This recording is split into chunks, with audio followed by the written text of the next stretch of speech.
This is Karen with newclevelandradio.net, and it is time for Grief Belief. And our panel today is a little bit smaller than it has been for a while. We have a few people that are out on, I guess we call it assignments. Allison is doing something very interesting. She's working at the UN for the next couple months. So um, we might have to do a special on that. I think that would be interesting. But today we're going to talk about the grief recovery method. And I feel so close to this because I guess I could say I was lucky enough to have Christy walk me through uh, two sessions or two separate sessions. And I just found it so rewarding. But some of the things that I learned through the method, I'm actually using in my life coaching. And one of the things, which I hope one of you will discuss, is the letters that we write. And I just had a client write a letter basically to herself of all the things that she wanted to change about herself. And she blossomed just like out of nowhere. So what I want us to do is explain to me, if you can. My mother's been gone 8 years, and I thought I had accepted that she's gone. But last week, I cried for 48 hours. I was okay with the crying. My husband wasn't. He just didn't understand. So you two coach. I'm sure you've seen things like this before. So I'm going to let you guys take it away. Ooh, Christina, do you want to go first? Do you want me to go first? Go ahead. Yeah. So I think that one of the things that my clients, I feel like there are four things that my clients are super relieved to learn when we go through the grief recovery method together. And one of those is that there are no stages to grief. So I think we have in our head that, we're going to go through these stages. And once we're through those stages, we are good to go. We're done with our grief. We can move on. But that Elizabeth Kubler-Ross, who was the one who started this whole thing with the stages of grief, she wasn't talking about grief at all. She worked with people who were at end of life, who were in the process of dying. So she was actually talking about the stages of death before you die. She wasn't talking about grief at all. So the reality is there are no stages to grief, and there is no time frame for grief.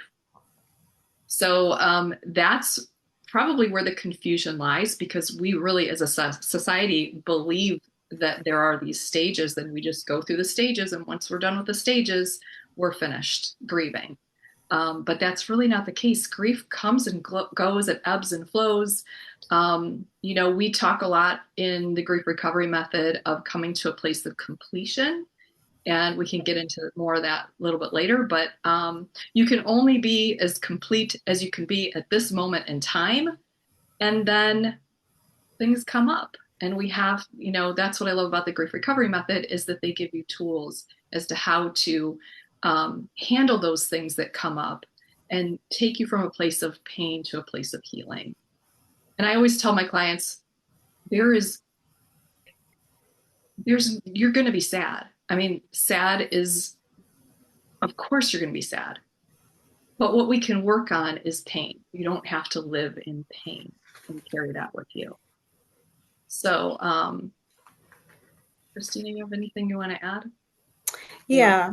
Start off with that? To add to that as well, I would say that a lot of times grief is emotional, right? And a lot of times we intellectualize our grief. And so those two, like when we think about intellectualizing it, and it's an emotional, grief is an emotional thing. So those two aren't connecting. And so a lot of times we find that clients are not understanding, why am I still feeling this way if it's been so many years?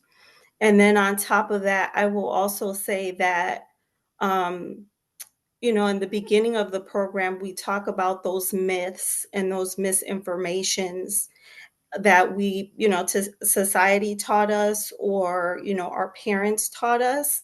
And so those two things kind of collide, and a lot of people get very conflicted or confused about why they're still feeling that way.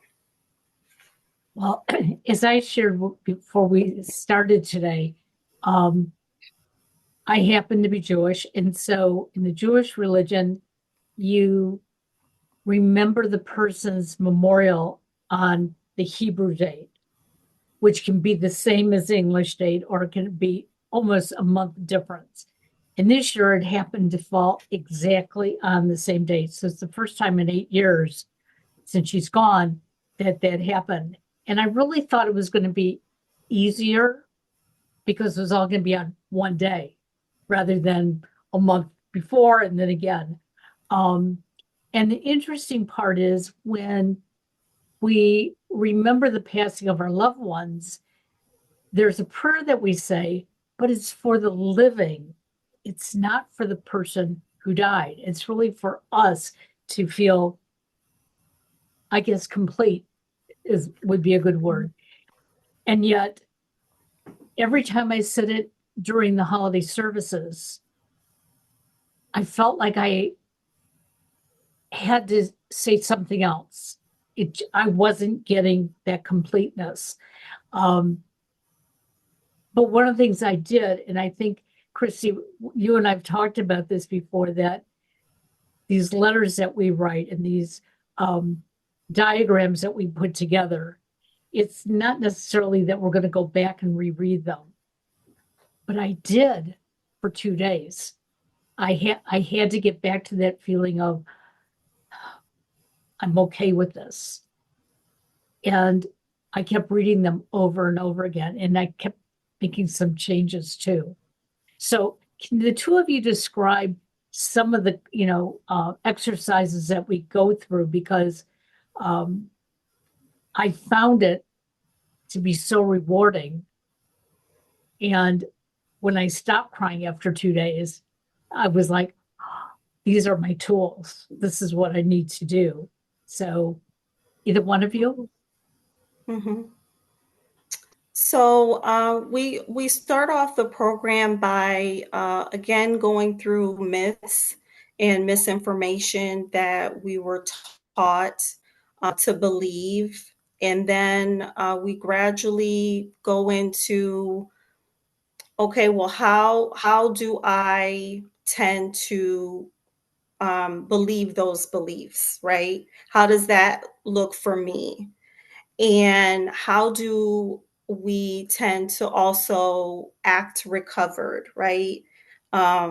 There's a couple of those, like, so we're kind of learning early on.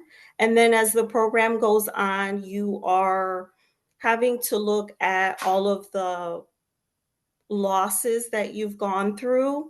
And then kind of in the middle there, right, is where you decide whether what brought you to the group, or, working one-on-one, is the relationship that you want to work on, or sometimes it's something different. So then you pick that relationship that you want to work on, and then you work to take the steps to get emotionally complete with that relationship. And then the end is the letter. Yep. And we've used the word complete a lot.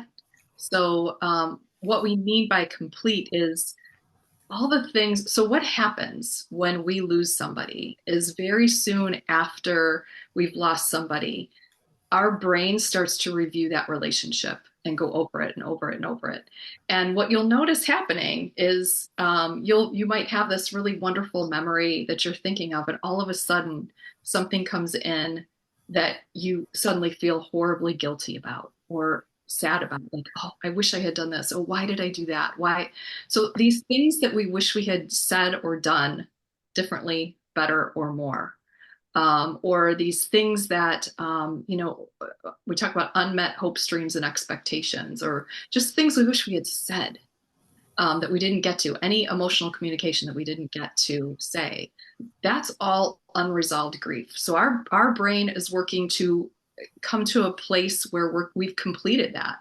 So that's what we do. We take a deep dive into a relationship and figure out what is unresolved. And then we come to a place of completion, which is the point at which we have said those things that we wish we had said it one more time, or we felt like we were never heard, or we just had never said them before. And we say those things out loud with somebody hearing us. And there's something that happens in our brain when somebody hears us. There's, grievers just need to be heard. And there's something about hearing those things that just changes everything. And it brings you to a place of completion where typically, I know for me, especially I have had this experience, I've done several relationships. I'm sure Christina has too.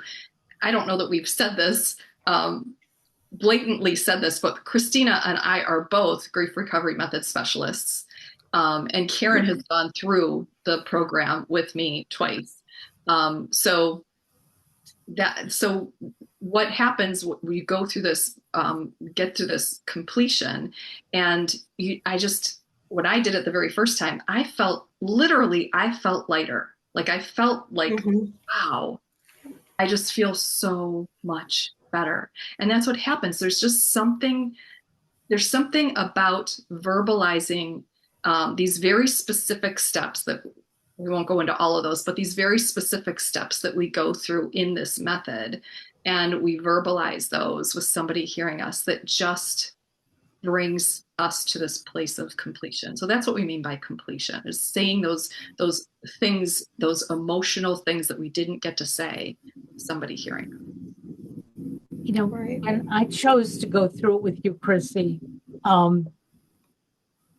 My first reaction was I was going to go through it and deal with the loss of my mom, even though it had been 6 years at that point. But instead, I did it over my divorce, because as I thought about it, it was like, I have so many unresolved thoughts, and I don't want to have them anymore. I've been grieving over it. And I didn't know that's what I was doing all that time. And so when I started out, it was like, I don't know how I'm going to get this all out. But it was 38 years since my divorce. And it was the best thing that I've ever done for myself. And I allowed myself to share it with my oldest son and even my ex-husband, to let him know, I didn't tell him what I was forgiving him for. It was, I'm forgiving myself for feeling the way I did. And he was amazed. It was like, you never had to tell me that. But in my case, I did. And I know that one of the things we talked about, Christy, was I didn't have to share it with anybody.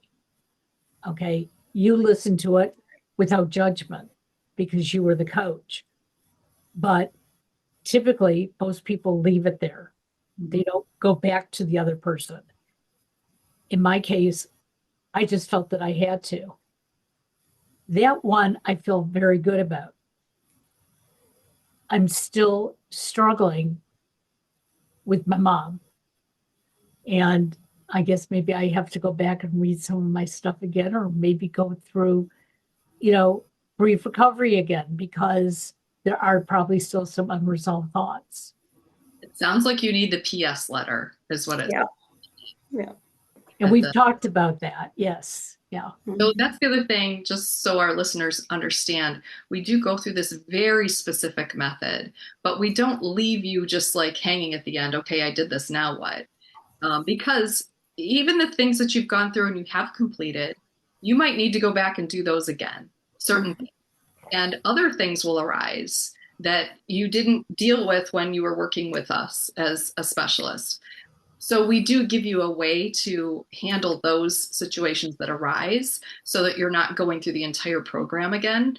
Although you can do that. I mean, that's fine too. We have, once you've gone through the program once, you can go through it again as an alumni. So the very first part that Christina was talking about, where we discuss the learning about the myths and the learning about grief, basically the very first few chapters, we kind of go over those very quickly and we jump right into the relationship. So it's instead of being I do one-on-one, so it's a different amount of time. It's 7 weeks long. So instead of it being 7 weeks long, it's only 4 weeks long.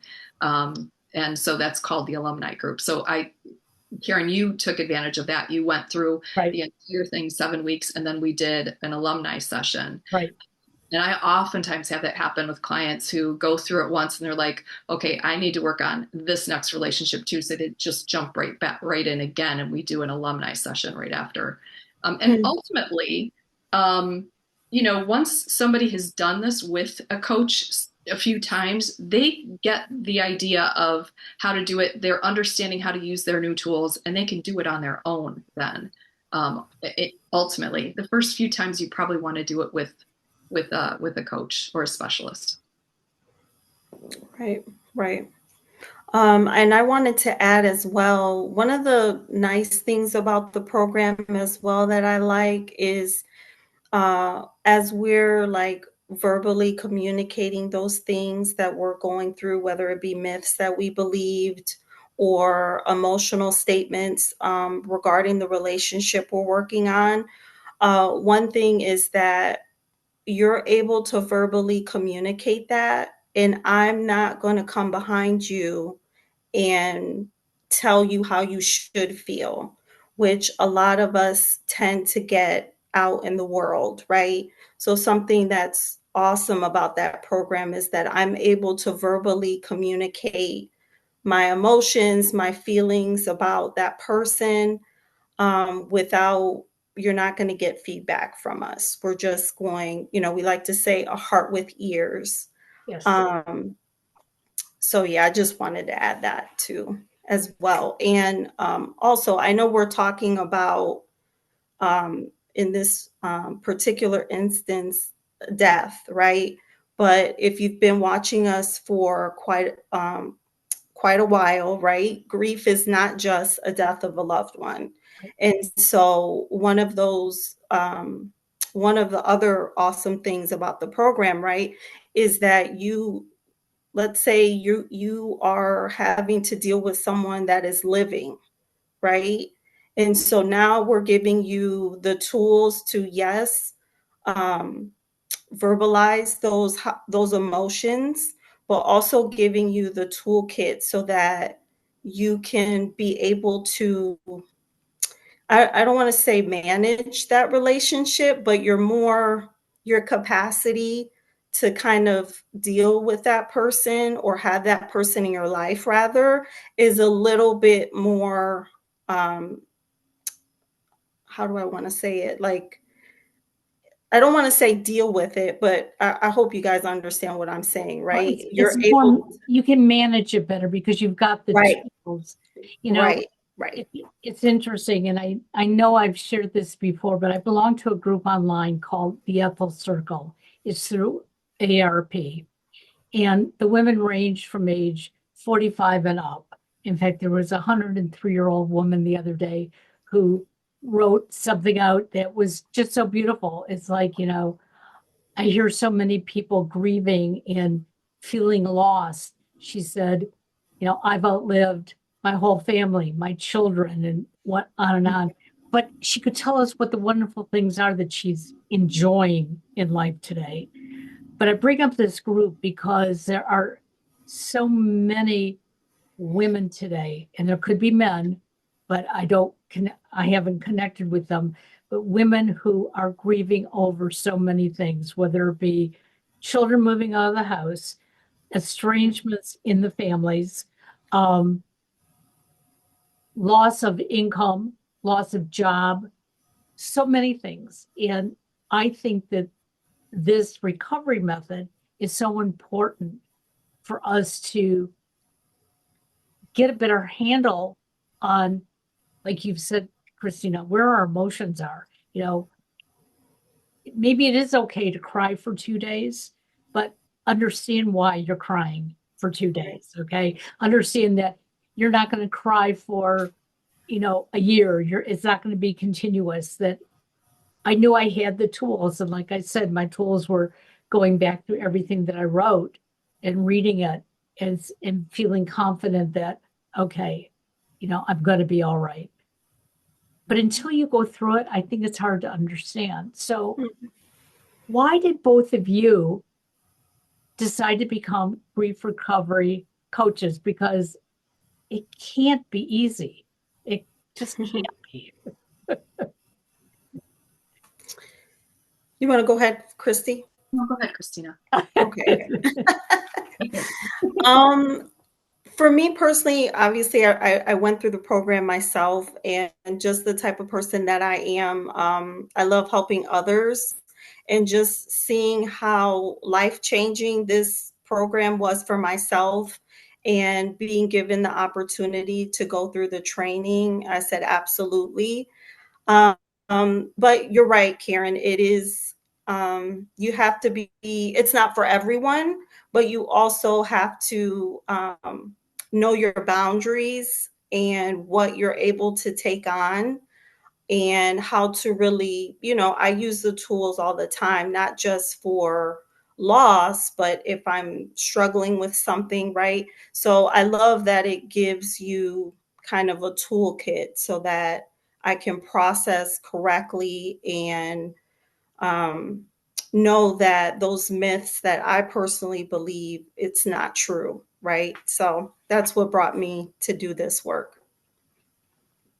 Yeah. So for me, I had three really core losses in a very short period of time. So within 13 months, I lost my mom and my dad. And so it was like my mom passed away. And then 13 months later, my dad passed away. And in the middle of that, one of our children, dearly loved children, um, walked away from our family. And so we had this huge estrangement loss. And that was heart-wrenching. So I was a mess. I mean, I was not functioning well in life at all. I was just really, really, really struggling. And um, through a series of events, I came across the Grief Recovery Institute, and I wasn't sure. I knew that I already knew I wanted to be a life coach. So, and I hadn't done it yet, but I knew I wanted to be. So when I found out about the Grief Recovery Institute, I actually contacted them and spoke with them about what should I do? Should I just go through the program, or should I become a coach? Well, we don't call them coaches. We'll call it a coach we call them specialists. But what should I do? Should I become a specialist? Should I just go through the program? And in talking about my situation, she said, I think it would benefit you to just go through the training. And in going through the training, you go through the whole process itself.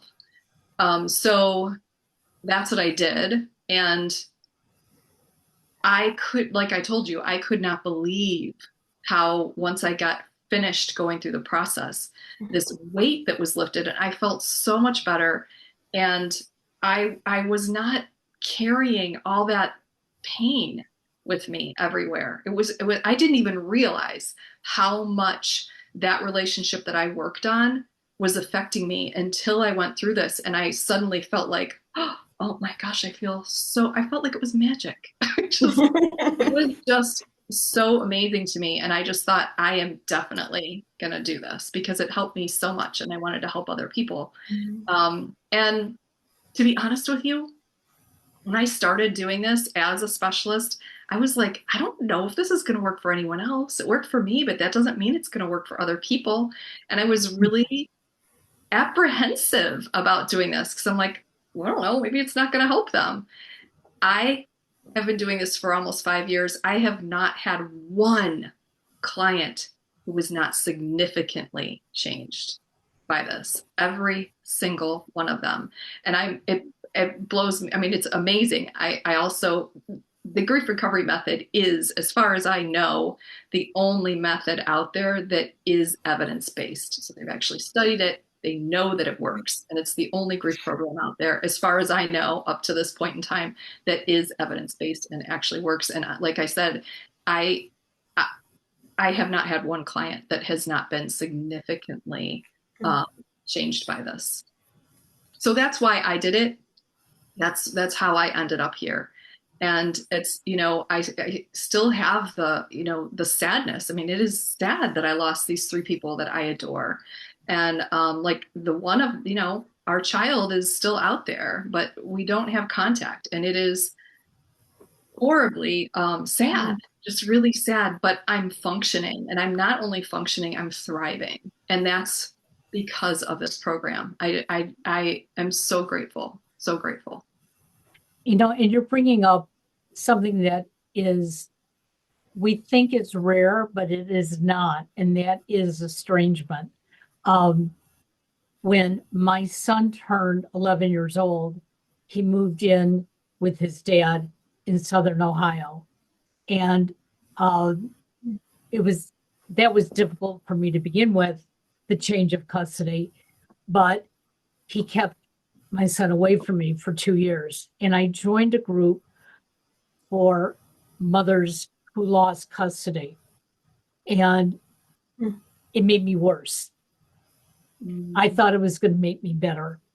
It made me, when I say worse, I took on everybody else's grief in that room. And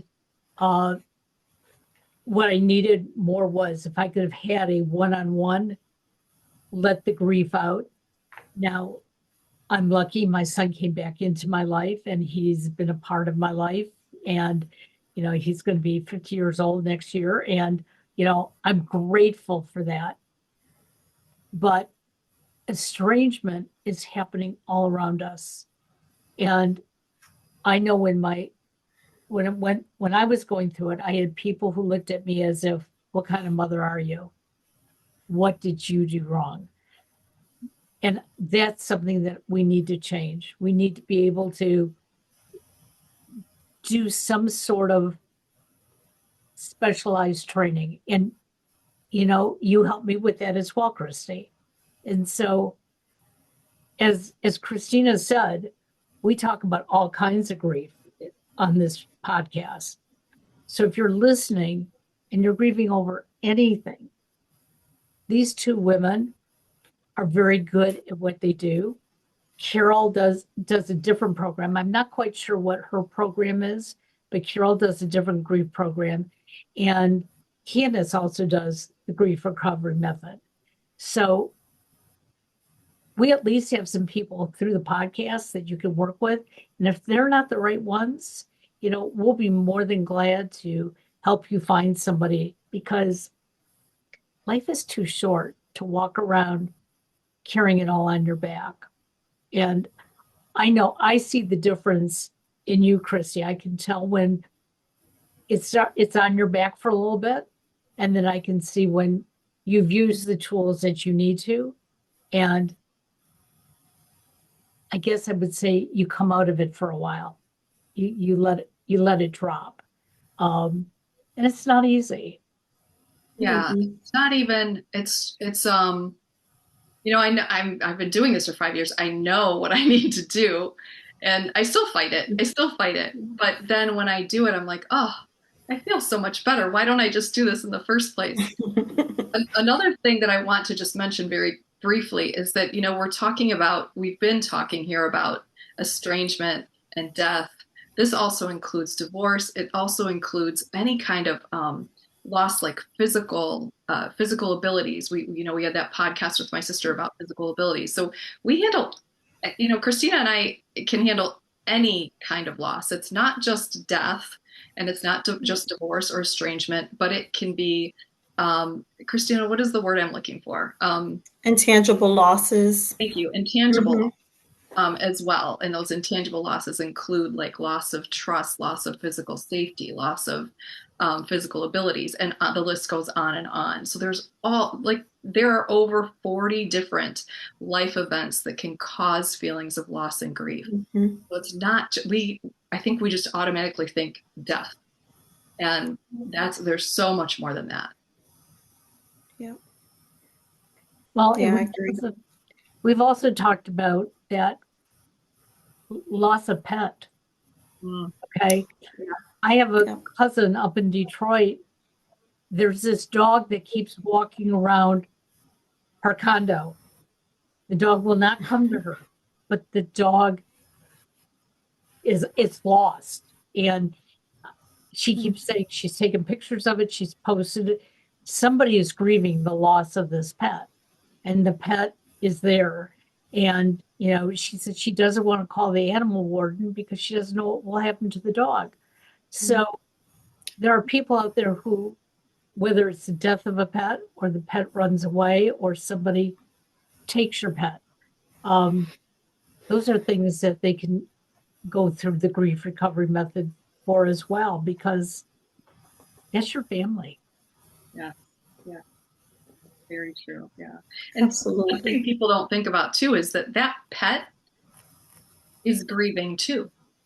So, especially if it's a dog, but a cat as well, when that animal loses another, if you have two dogs, for instance, and one dog dies and the other one's still there, it's really important that you do not pretend like everything's okay in front of that other dog. It sounds we don't think about things this way, but that Yes. dog is very in tune with you and gets confused if you are acting recovered in front of the dog, acting okay, because it knows something's wrong. So there's a whole thing, there's a whole lot there, yes, with pet loss.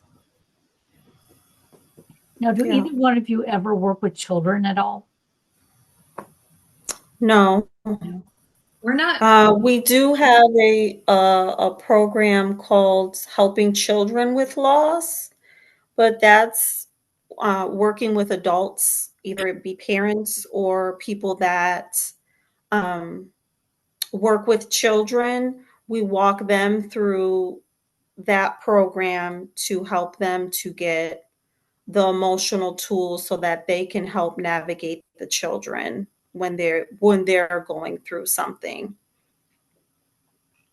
Because I'm sure that's a very important part of any kind of a loss. I know when I was about 12 years old, uh, a dog that my parents had gotten for me, although I think the dog belonged more to my brother than he did to me. The dog got ill, and when we had to put the dog down, um, we all sat in a circle that night and we mourned the dog. Um, and we did it for quite a while. I mean, it's not that we sat in a circle all the time, but you know, we would take out pictures of the dog and we would talk about the dog. And I thought back then it was sort of silly because I was this young kid and it was a dog. But as I got older, it was no, this dog was part of our family for 5 years. And, I commend my parents for knowing that we needed to do those things. I don't think they really thought necessarily about it, but it was like, he was part of the family. Um, so if a parent came to you and needed coaching or support for their child, would either one of you know how to refer them to somebody then? Yeah. Yes. Okay. Hmm. I Yeah. personally, we're both certified to do helping children with loss. I personally do Right. not I don't do that, but we would be able to find, Christina, I don't know if you do or not. Um, I don't, but I've entertained the idea of doing it.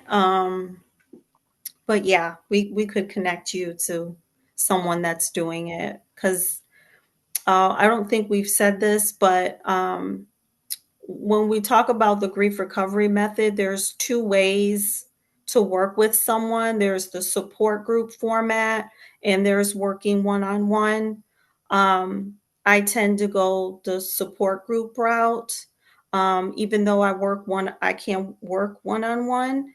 And so I say all that to say, with that specific program, helping children with loss, that is a support group only. So we couldn't walk a parent or someone working with children through that program through a one-on-one format type of thing. So yeah. So does the support group do the same thing that you do in the one-on-one, but in the group? Or is there a different format? It's a little bit different. There's so for support group, it's you can do an 8 week or a 12 week group. Um, Personally, what I like about the support group is that you not only have myself, but relationships are built in those groups. And I know we talked about alumni. So, if you didn't want to, if you felt like you could handle working on the relationship, you could, connect with someone that was in your support group that can listen to that other relationship as you go through the program. But yes, so yeah, So the content is all the same. It's just yes, the way we do it is a little bit different because you're either working with a group of people, right. or in the one-on-one, it's just 7 weeks and you're just working with the specialist. Um, Mm-hmm. I am certified to do. We're both certified to do either. Yeah. I work one-on-one strictly. So either through in person or through Zoom. And through Zoom, I can work with anybody around the world. I've worked with people all over the country. So either, and both ways are great. It just depends on what there's no right or wrong. Just what do you need? Right. Right. Well, and I can see the support group being, I didn't know there was a support group, but I know when we went through positive intelligence, I'm glad we did that in a support group because we did create relationships. We do get back together and we, share, certain things. Sometimes I will throw my tools at Kirsty and say, please do them for me. Which she really can't, but it's like, it's my brain saying, hey, do you understand what I'm going through? And I think a support group like that might be very helpful because you know that you're not the only one. There's at least another person in that circle that is feeling very similar things as you are. So Mm-hmm. either way. So we're coming up to the holidays, ladies. How difficult is the holidays for the two of you as specialists? Because typically that's when the emotions seem to run high. Yeah, it's a tough time for me. How about you, Christina? Yeah, it definitely can be tough for sure. I think every time of the year is good, but I really try to hone down on really what are things that I need to focus on as far as what is it that my body needs? What is it that I need in order to be there for those that, are in my household, family. So yeah, it can be stressful, but I think that part of the year I definitely play pay close attention to what is it that I need as well. So yeah. Those are good words. Hmm. Well, and if you don't put on your oxygen mask first, you're not going to be able to help, those who are coming to you. And that's something that so many of us forget that we just, get in the mode. I know last year I chose not to do any life coaching over the holidays. And came January, and I had people like knocking at my door, like, where have you been? Where have you been? This year I've decided I can do it, but I can't do it full time like I would like to be, because I know I have to take care of myself, and I know holidays are stressful. Also, this is going to be the first time that my son is coming home for any length of time for the holidays, so it's going to be great and it's going to be terrible at the same time. Um, I'm used to not having him around, and as much as I want him around, it's another adult. Um, and it's one of the things that I think I learned through grief recovery, that it is okay to laugh. It is okay to feel good. Um, and sometimes we think that we're being disrespectful, but we aren't, because we're human, and we need to enjoy the time that we have now, and to remember the good things that we had with others. What would you like to say to our audience before we end tonight? Because we have a short podcast today, and that's okay. We're going to give people some ideas, but last words from either one of you. Well, go ahead, Christina. I was just going to say that, if you're watching this and you do find yourself struggling, or, that it's okay to ask for help, right? Um, Especially if you're a woman, right? Um, I know that that can be hard for some of us. We think that we have to be there for everybody else, right? And sometimes we're struggling, and that's okay. And it's okay to ask for help. So that's what I would end with. I love that. Yes, I agree with that. And, at the beginning, I talked about 4 things that my clients are really relieved to hear. And another one of those things is that, if you've lost somebody, if you're going through an experience in your life that is bringing you grief, I don't want you to think that you're broken. You're not broken, and you don't need to be fixed. You're just grieving. And grieving is normal and natural. So just know that. Just know that's one of the things my clients are so relieved to hear, that this grief is normal and natural. So there's nothing, you're not broken. You don't need to be fixed. You just might need someone to hear you. And that's what we're here for. And none of us are going to get through life without experiencing grief. So 100% of us are grievers. Yes. Yeah. I want to thank the two of you so much for being with us again today. Next month, it's going to be a tough podcast. I will warn everybody ahead of time. We're going to be speaking to a mother whose daughter committed suicide. And I chose that we would do this before the holidays because it's the highest suicide rate between Thanksgiving and the first of the year. And if we can shed any light and help anybody out there, we certainly would like to. So that's what we'll be talking about. Hope you'll all join us, and have a wonderful holiday, because we have Veterans Day coming up and some of you have the day off. So enjoy it, and we will talk soon. Take care, everybody. Bye.